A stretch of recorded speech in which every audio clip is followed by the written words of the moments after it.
Welcome to another round of soccer down here. The base is dropped. It's a Friday. It's a freestyle Friday, five-stripe Friday, whatever alliterative element you want to throw on here. It is John here, Jarrett there, and we'll get to the weekend whip-around coming up in just a little bit. Patent pending, trademark coming, I guess.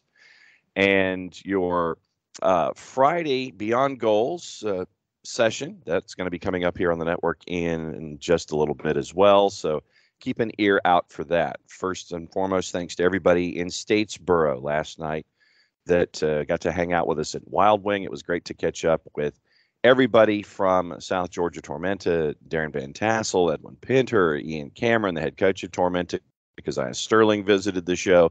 And we talked a lot about Tormenta, talked a lot about the women's team. I tried to have the game scheduled for both teams today as opposed to tomorrow. That's what happens when all your days run together. But tomorrow is when the action happens for Tormenta. North Carolina FC at Irk Russell. And for the women, it is the national championship in USLW. That is up against Minnesota Aurora.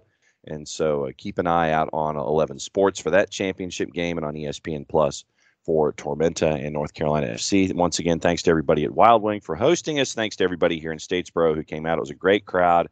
And we had a lot of fun, and it's fun to be out on the road and to catch up with friends in markets outside the city of Atlanta. Our next one's scheduled for the 3rd of August, I believe. We're at Red Hair, and they come fast and furious in the month of August once again. Thanks to everybody who came out last night in Statesboro to hang out with us for our remote. That broadcast will sound probably like one of those old Pearl Jam releases on CD, Jarrett. It'll probably sound that way, but we'll work on that this weekend and release that to everybody. And also, we caught up with our friends at the USL NOLA project, and that'll be coming out as well.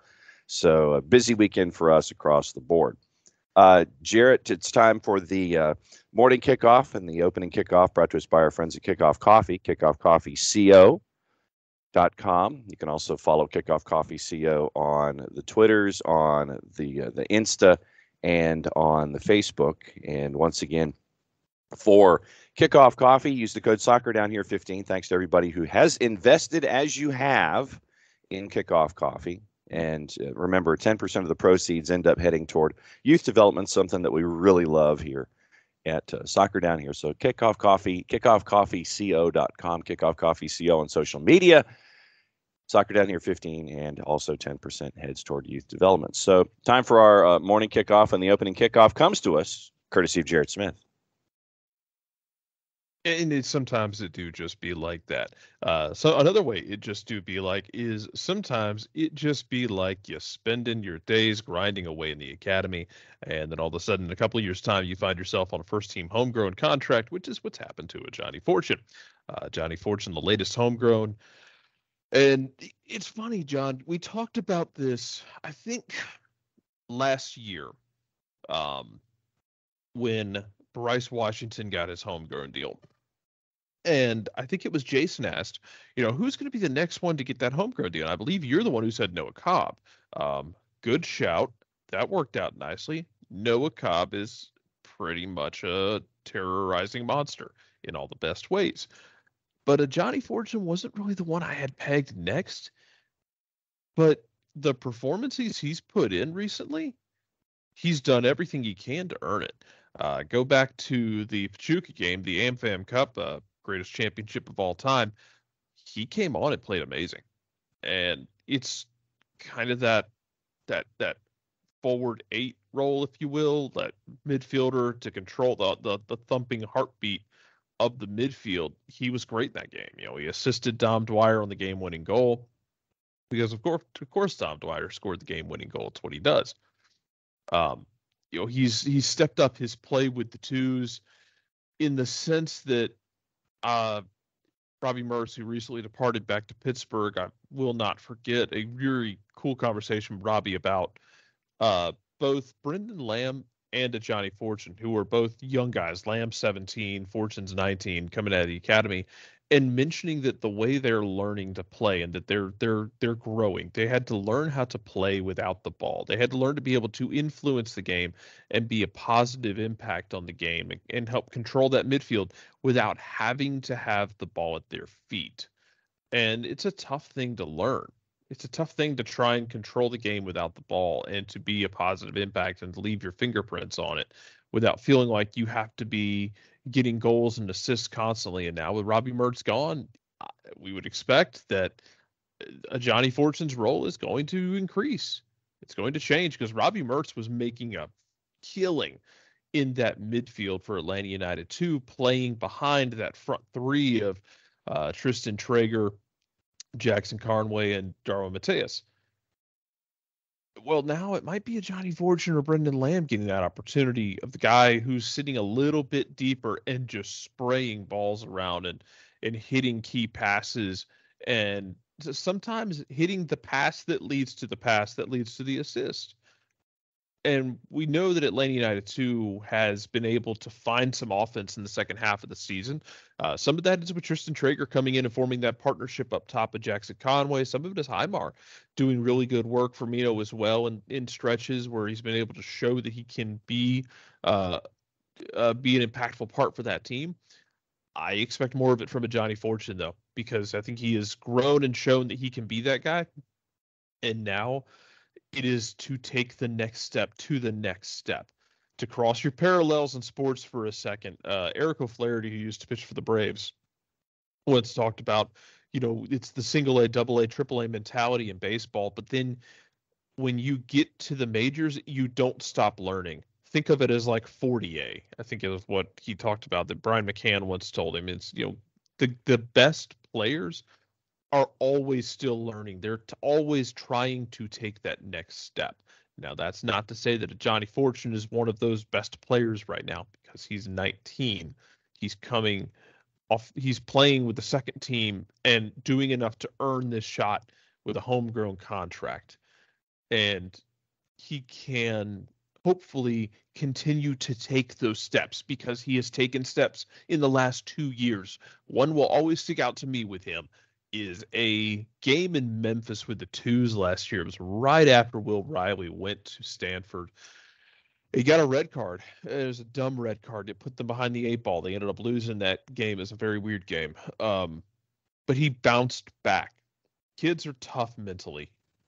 As they're learning how to actually play the game and to be better at impacting the game, mental toughness is not something they lack coming out of this academy.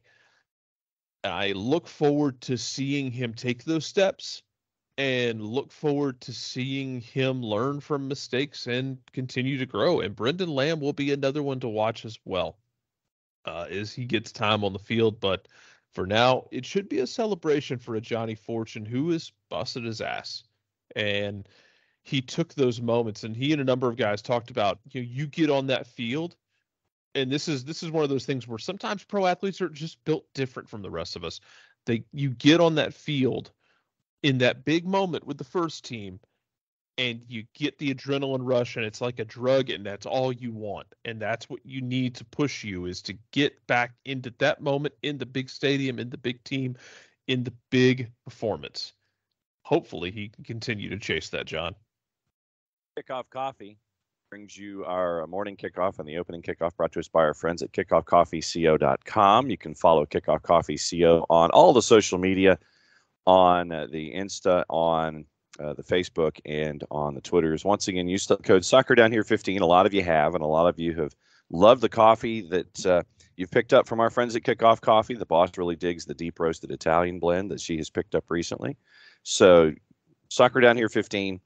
10% heads toward youth programs and youth development. So very, very cool stuff. That's the opening kickoff this morning, courtesy of a Johnny Fortune and Jarrett Smith. And so now it is time, since it is a Friday, to do what we always like to do heading into a match weekend or a midweek match day. It's time for the weekend Whiparound, patent pending, trademark coming. And there are 15 matches that we can go through, and usually if there's one that we really agree on, we really won't go into fun facts, even though fun facts exist for all 15. But a lot of action starting tomorrow, 7 o'clock. NYC and Inter Miami is the first one on the board. NYC is a minus 278 in the swan song of Tati Castellanos. Your draw is a plus 409. Inter Miami is a plus 678. Jarrett, do we even need to go into fun facts here, even though this one will be played at Yankee Stadium? Oh man, the draw's tempting. I'm not gonna lie. That might just be me, but and it's more so the draw number is tempting, and I'm willing to make bad decisions. You know what I mean? Yep. NYC's won all 4 of their MLS matches against Inter Miami, the only team Miami has faced more than 2 times without ever taking a point. NYC's won 3 straight, 10 of its last 15, 4 draws and a loss, following consecutive 1-0 victories over Dallas and Red Bulls. NYC's 34 points since mid-April are the most in MLS in that span. Inter Miami overcame the 2-0 deficit to beat Charlotte 3-2 on a home Saturday night. The comeback marked the first time the Herons had avoided defeat in a match in which they trailed by at least 2 goals, having lost the first 17 such occurrences in the club's history. And Valentin Castellanos, you and I know him as Tati, scored in NYCFC's lone goal in the win on Sunday, his 4th straight MLS game with a goal and his 50th overall in regular season. At 23 years, 287 days, he became the second youngest player in league history to score 50 regular season goals. Diego Fagundes was at 23,256. I got to go with NYC here because I don't know how Inter Miami can focus on that U12 pitch. So I'll go with NYC in that one. I know you're looking at plus 409. You're sitting there going, ooh, there's a formula for me. Yeah, there's a formula for me because I'm a degenerate. You're welcome. Yes, 730, Columbus Crew and the Revs. Crew plus 108. Your draws a plus 252. The Revs are a plus 233. And, you look at Crew, and Crew have definitely been different since Cucho Hernandez showed up. And we got the chance to catch up with Nico Moreno about Cucho yesterday. This one's at lower.com. This one's also on ESPN+. Fun facts. Columbus is unbeaten in 7 straight home matches against the Revs, 5 wins and 2 draws, including the playoffs. Last losing at home to the Revs in the 2014 playoffs. This is the Crew's longest unbeaten home run against New England since going 9 straight from 97 to 01. Those are the years, not the results. Crew's unbeaten run extended to 8, 4 wins and 4 draws with the 2-0 win over Cincinnati. On Sunday, this run is the Crew's longest regular season unbeaten run since going 9 straight without a loss. 4 wins, 5 draws from April to June of 2018. Revs lost 2-1 in Philly on Saturday after scoring the game's opening goal. Revs have lost an MLS high 24 points from winning positions this season as they lead the league in the most games, failing to win after leading 10, and are tied for the most losses after leading 4. Bruce is just redefining what regression to the mean is. Cucho Hernandez scored the Crew's first goal in the game, making it 3 straight with a goal to begin his MLS career. Hernandez is the 8th player in MLS history to score in his first 3 MLS games and could become the 5th to do so in his first 4. Oh, what say you, Jarrett Smith? Oh, I say this lines up perfectly for him to be that guy who does it late in the game, and the Crew steal points off of New England because, man, we love narratives. Narratives down here is in session. Tap Yeah. of the gavel. Yes, right there with you. I'm going to go with Crew in that one as well. So on to the next one at 7:30. 3 more at 7:30. FC Cincinnati and Nashville. FC Cincinnati's a plus 142. Your draw's a plus 243. Nashville is a plus 184. Fun facts from TQL Stadium. It's on Star 64, ESPN Plus. A friend of the network, Tommy G, on the call. So as you just pare down through this information as it decides to load on the computer, FC Cincinnati's collected 1 point from its 3 matches against Nashville, with its only home match a 6-3 defeat last October. Nashville trailed 2-0 and 3-1 in that one, becoming the first team to trail by 2 goals and come back to win by 3 since the Galaxy beat San Jose 5-2 after trailing 2-0 in 2015. FC Cincinnati's club record 6-match unbeaten run ended with the 2-0 loss to Crew. 5 of the 6 matches in the unbeaten were draws. Cincinnati has now managed just 1 win in its last 9 league games, 5 of them draws, 3 losses. Nashville's lost 2 of their last 3 with the 1 win following the 2-1 loss to LAFC on Sunday. Nashville's not posted the same result in consecutive matches since early April, with wins over Columbus and Sporting Kansas City. Crew's second goal on Sunday against Cincinnati scored from the penalty spot, the league-high 7th penalty Cincinnati has conceded this season. Only one team since 2015 has conceded more penalties through 21 games than Cincinnati this season. That was Toronto with 9 in 2019. What say you, Jarrett Smith? Ooh, I don't trust Cincinnati. How about that? Does that help at all? Yes, it does. I, I don't trust them as far as I can throw them. I was going to go draw just because of all of the madness of all of those statistics. Yeah, I'm thinking draw. I mean, because and I bet you hunting far from the spot. That's what I'm thinking. With all of the This is like I don't trust either one of y'all. No. So yeah. Yeah, so there you go. I trust neither one of you. So draw, probably 1-1 or something like that at TQL. You're all drunk. 7:30, Orlando City and Philadelphia. Orlando City's a plus 150. Your draw's a plus 242. Philadelphia is a plus 173. Fun facts from Exploria. This one's on ESPN Plus as well. And looking at this particular matchup, Orlando City have won only one of their last 6 against the Union. 3 draws, 2 losses, dating back to September 2018. Philadelphia kept clean sheets in the first 2 meetings, but Orlando has scored in all 12 since. Longest run of games with a goal against a single foe in the club's MLS history. Orlando City is unbeaten in 3 straight matches for the first time this season, a win and 2 draws. Through the last 2 matches have ended in draws. Lions won their last home match 1-0 against Miami, though they haven't won consecutive home matches in nearly a year since wins over the Union and Atlanta in July of 2021. Philadelphia has lost only 2 of its first 21 MLS matches this season. 10 wins, 9 draws, becoming the 5th team in MLS history to have just 2 defeats through 21, joining Nashville last season, LAG in 2011, Dallas in 2010, DC United in 2006. Mauricio Pereira scored Orlando City's lone goal against Atlanta Sunday, his first since May of 2021.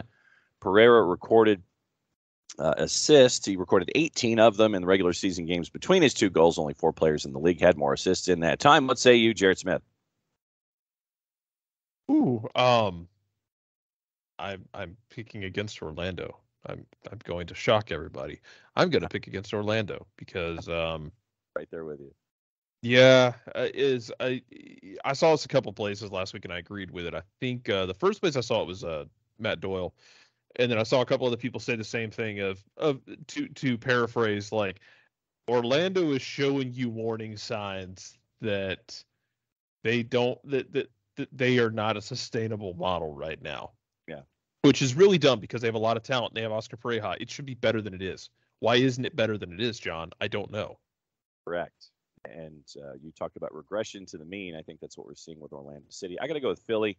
Slight road dog at a plus 173. I'll take Philly in that one. I'm fine with that. Final 7:30 match: Toronto FC and Charlotte from BMO. And your numbers here: Toronto is a home favorite at a plus 116. Your draws a plus 258. And Charlotte, after their bone-jarring win over Chelsea in the midweek, is a plus 216 at BMO. And by the way, as a public service, if you have not heard the calls of all of the seminal moments from friends of the network, Willie P. Style and Jessica Charman, please find them. Go to Sports Radio WFNZ's Twitter account. They're up. And I think it's safe to say that Willie P. hit some octaves that we had not previously heard until that match and those moments where the penalty was drawn and the win happened in PK. So go and find that stuff. And there's also a really cool article on Jess that's at 90 Min. So check that out as well. Fun facts. Toronto FC's lost only 3 of its 12 true home matches against expansion sides. 7 wins, 2 draws, excluding the games in East Hartford. Reds have scored multiple goals in each of their last 6 true home matches against expansion sides, 18 total goals, averaging 3 a match. That's division. Toronto FC has taken just 1 point from its last 5 MLS matches, 4 of them losses, following the 1-0 defeat to CF Montreal on Saturday. The shutout loss marked the 7th time the Reds have failed to score in their last 12 MLS matches after having found the net in 13 consecutive prior to the run. Charlotte lost to Miami 3-2 on Saturday after holding the 2-0 lead. Talked about that. It was the 8th time Charlotte has conceded multiple goals in 11 road games in MLS, something they've only done once in 10 matches at home. And the 1-0 defeat on Saturday was the 29th straight MLS match in which Toronto has allowed a goal, equaling the 3rd longest regular season run in league history from the Tampa Bay Mutiny from 2000-2001. If Toronto allows a goal on Saturday, it will equal the 2nd longest such streak in MLS history. Chivas USA 30 straight from 2012-13. What say you, Jarrett Smith? I have faith in you, Toronto, to continue this streak. Go drop points again. Because as we have discussed numerous times, it's great that you brought in Insigne.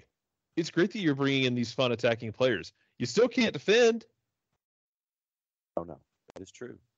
End of rant. Yes, so I'm right there with you. I'll go with shared results, but I think that Charlotte gets a goal late to get to that plus 258 number. I like where you're going. 8 o'clock, DC United in CF Montreal. DC's a plus 144 at home. Your draw's a plus 252. CF Montreal is a plus 173. At Audi Field, this one's on ESPN Plus. Fun facts.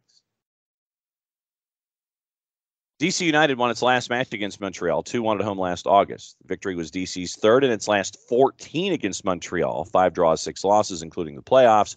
DC's won consecutive matches against Montreal only once, doing so in March and August of 2015. DC's 2-0 loss to Minnesota United on Saturday, the 9th time in the last 10 matches. They've allowed multiple goals. They've lost 6 of those. The 28 goals that have been allowed over that time is the most they've allowed in the 10-match span in the club's MLS history. That's 2.8 per game. That's a lot of math. CF Montreal's win over Toronto was its second clean sheet of the season. Montreal's not kept consecutive clean sheets in over a year, doing so in May and June of 2021, with the second of those coming against DC United. Ola Kamara has 6 career goals against CF Montreal and soon to be possibly maybe Impact. One of 5 teams he scored a career best 6 goals against in MLS. Kamara has scored at least once against Montreal in every season from 2017 through 2021. What say you, Jarrett Smith? I got to go Montreal here. Yeah, I'm going Montreal as well. I'm not overthinking this one. 8:30, Houston and Minnesota United. Houston's a plus 124. Your draw's a plus 258. Minnesota United is an even plus 200 in this one. Minnesota United coming off of the sheer euphoria of being the first team to possibly, and this is Roger Bennett's line, relegate Everton from Major League Soccer after their 4-0 loss. It was so bad. So bad. It was so impressive. It was so bad for Everton. Yes, and Frank Lampard said as much. It's at PNC. It's at 8:38 kick. Fun facts, even though we may not necessarily need them. Minnesota United unbeaten in their last 5 matches against Houston, including winning the last 3 in a row. The Loons had never won 4 straight against any opponent in their MLS history. Dynamo came from behind to beat San Jose 2-1 on Sunday, ending a 4-match winless run, 3 of them losses. Houston's posted consecutive wins just once in their last 69 league games, dating back to September 2020, beating Miami and San Jose in early April of that year. Minnesota United's won 4 of their last 5 following the win over DC United. Second time in club history. The Loons have 13 points from a 5-match regular season span. Also doing that in June and July 2019. Both of Houston's goals in their comeback win were scored in the final 25 minutes of the match. 6 of the Dynamo's last 7 MLS goals have been scored after the 65th minute, after they've scored only 3 of their first 20 of the 2022 season after the 65th minute. What say you, Jarrett Smith?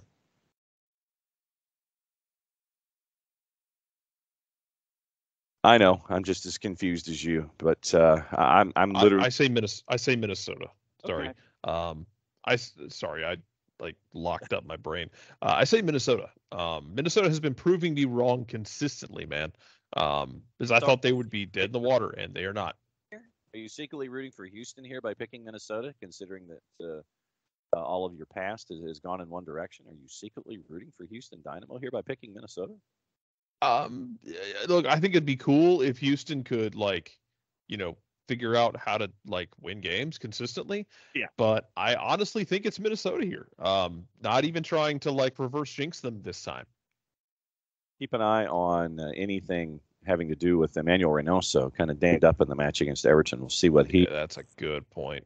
Yeah, we'll see what it looks like with Reynoso coming in. I'll go draw just because of the question with Reynoso going in, not having any other information on it whatsoever. Also at 8:30, Sporting Kansas City hosting LAFC.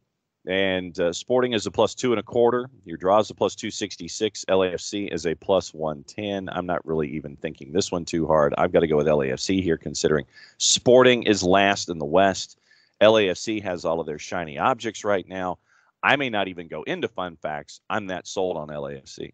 Yeah, I'm not. Again, this is another one where I'm not overthinking it. Let's see. Doing math, 10 o'clock Eastern start. RSL and FC Dallas. RSL's a plus 102. Your draw and FC Dallas are basically within their own margin of error at a plus 252 and a plus 254. Fun facts for this particular matchup. Fun facts. And when you hit the wrong button and you're trying to figure out, okay, why is nothing happening? That's pretty much what Houston does every week, to be fair. Yes. And so Rio Tinto, a little after 10 o'clock Eastern time. And if you haven't read the conversation or heard the conversation with Grant Wall and Brian Dunseth, I would recommend that as some of your requested reading and or listening for today, getting into the weekend. They talk about CTE and soccer. It was a really nice conversation and one that needs to be had. Fun fact. RSL's won their last two against FC Dallas last season. First winning streak, that's the word we're looking for, over Dallas since 2008 and 2009. RSL never managed 3 straight victories over Dallas in Major League Soccer history, and that's 46 meetings. RSL made it 10 straight home matches without a defeat this season. 7 of those are wins, with the 3-0 win over Sporting on Sunday. RSL's one of 2 teams, Philadelphia the other, without a home defeat this season, as it's the 4th time in team history they've gone unbeaten in their first 10 home matches this season. FC Dallas' winless run stretched to 7 following the 1-1 draw with Austin on Saturday. 4 of those are draws. Dallas has held the lead in all 4 of their draws in that span, conceding equalizers in the final 11 minutes of each of those games with a goal and assist. On Sunday, Jefferson Severino's contributed to 5 goals in his first 4 home starts since rejoining RSL, 3 goals, 2 assists. Including his first stint with RSL, 20 of his 25 regular season goals have been scored at Rio Tinto Stadium. I'm not overthinking this one. I've got to go with RSL. Yeah, so am I. Hey, that win Atlanta had over RSL was a real damn good win, y'all, because RSL is a problem. Mm-hmm. Right now, they are 3rd and chasing after them. Minnesota United right now in a very kooky West, and I think it will be kooky until further notice. 10 o'clock Eastern also, Seattle and Colorado. Seattle prohibitive home favorite at a -111. Your draws a +269. Colorado is a +283 on the road, and that's intriguing stuff heading that way. At Lumen Field, a little after 10 o'clock. Fun facts as it goes on altitude and Fox 13. And on the plus for those of you who are not listening locally, Seattle's failed to win 5 of their last 6 matches against the Rapids. They've also lost 4 of their last 5. Rapids individually 2 draws and 3 losses, including the 1-0 loss May 22nd. Sounders only failed to win 5 of their previous 25 matches against the Rapids in Major League Soccer, winning 20 dating back to July of 2010. Seattle's lost 3 straight matches for the second time this season after not suffering a 3-game losing streak since May and June of 2019. The Sounders have suffered only 2 regular season losing streaks of 4 or more matches in the club's MLS history, losing 5 straight in 2015, 4 straight in 2013. Rapids ended a 6-match winless run, 3 draws, 3 losses, with their 2-0 win over the Galaxy Saturday. Colorado's 6th win of the season. All 6 of the Rapids' wins have come at home, as they're only one of 2 teams, along with Toronto, without a road win in 2022.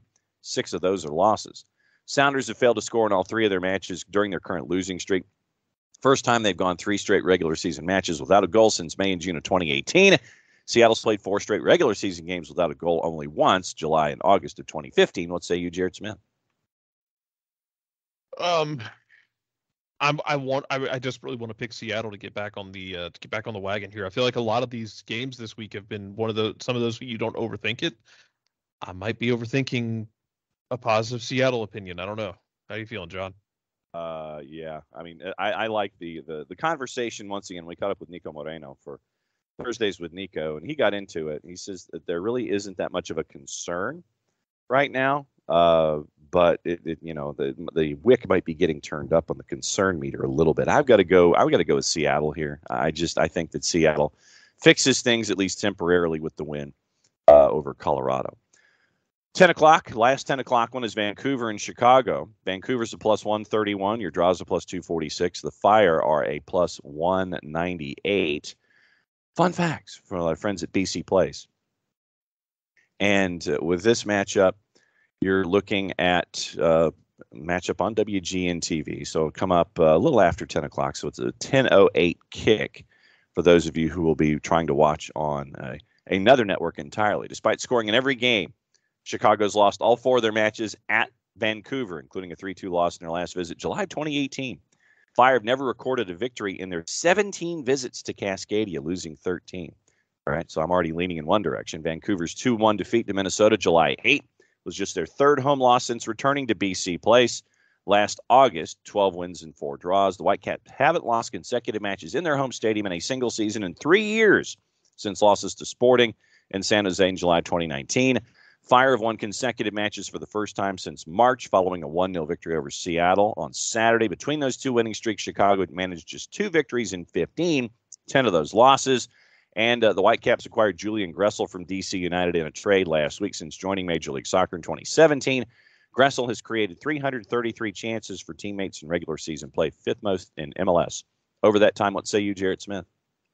Ooh, well, I say this would be a fun coming out party for Julian Gressel. I think, despite his comments, and I understand his frustration, not being able to really have a say in where you're going. That's just kind of how MLS has worked. Kind of American sports have worked for the most part, unless you're like a superstar, like groundbreaking face of the sport kind of thing. It's hard to have a say in those situations. At least that's the way I've always seen it.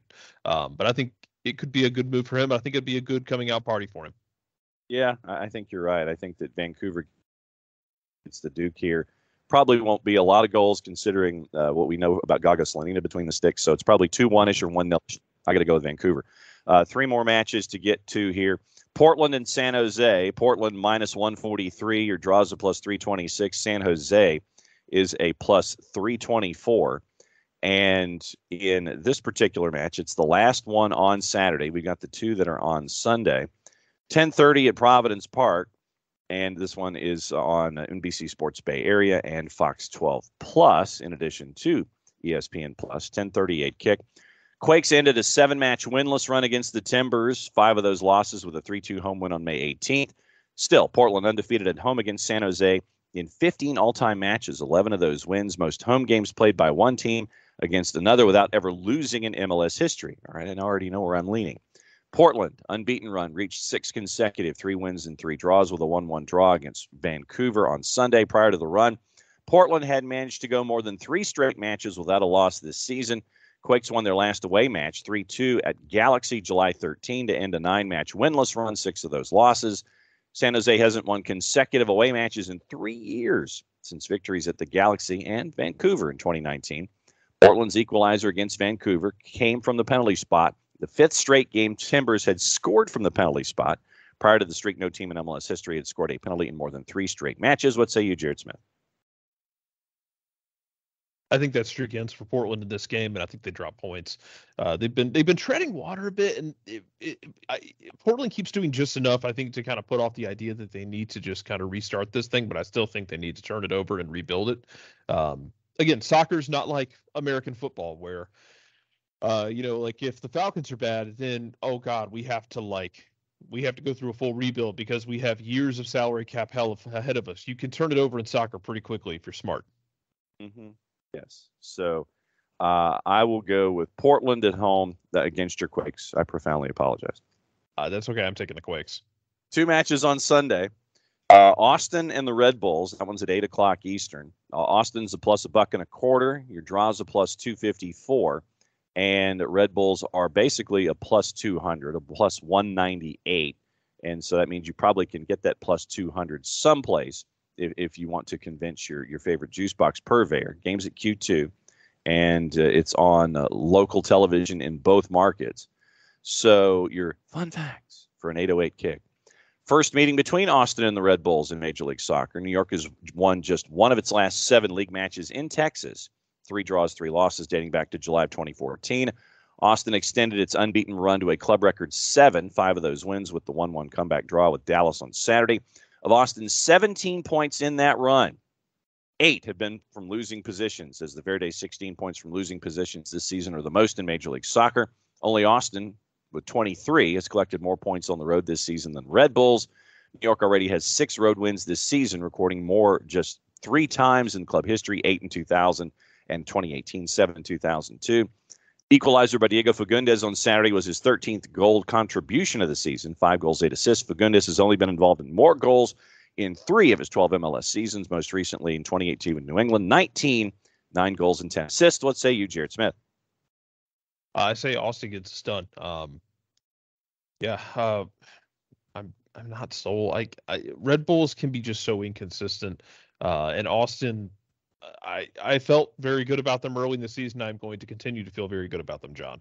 Yeah, I'm right there with you. I think that it'll be a tight one. It'll be chippy at points. I think Brad Stuver and Carlos Coronel will make it difficult for both. I'll say 1-0 Austin. which There you brings go. I'm good with that. Which brings us to the last game. We're not going to do juice boxes on it. We're just going to talk about it. LAG and Atlanta United. And right now, Atlanta United is heading to a place to go up against a team that has only won 2 of their last 10, 6-2 in their last 10. And it's an opportunity, I think, Jarrett, for Atlanta United to get some points on the road where we know that they've got to steal points as we come down the home stretch here. This looks like a chance where they can do it.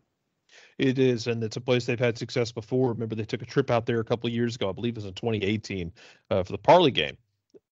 Scored a really weird goal in that game. I remember, like, just dumb. I think Joseph Martinez had a penalty saved out there.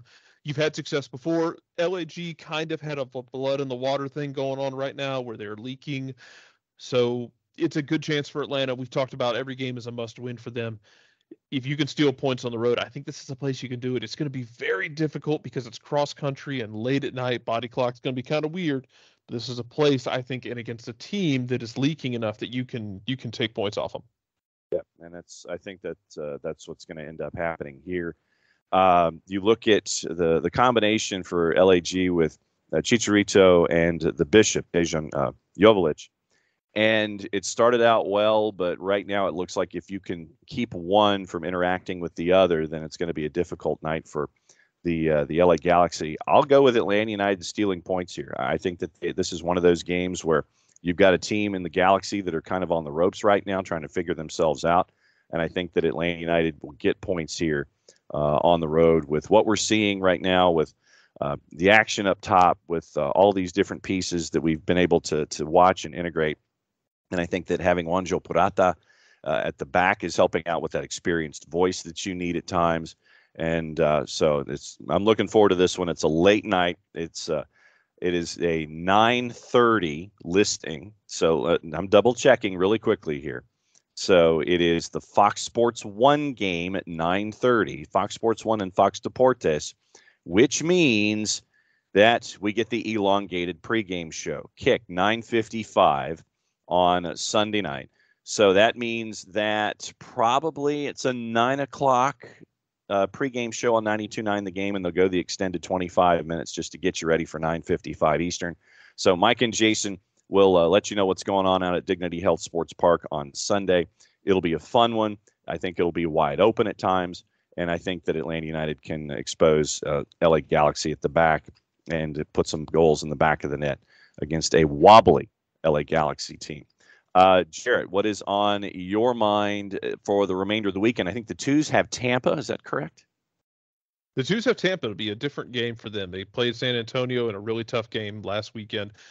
Tampa will be a different animal. San Antonio wanted to come and punch you in the mouth. Tampa kind of wants to let you into the Venus flytrap a bit and pop you on the counter. We'll see how Tampa deals with Atlanta in Tampa.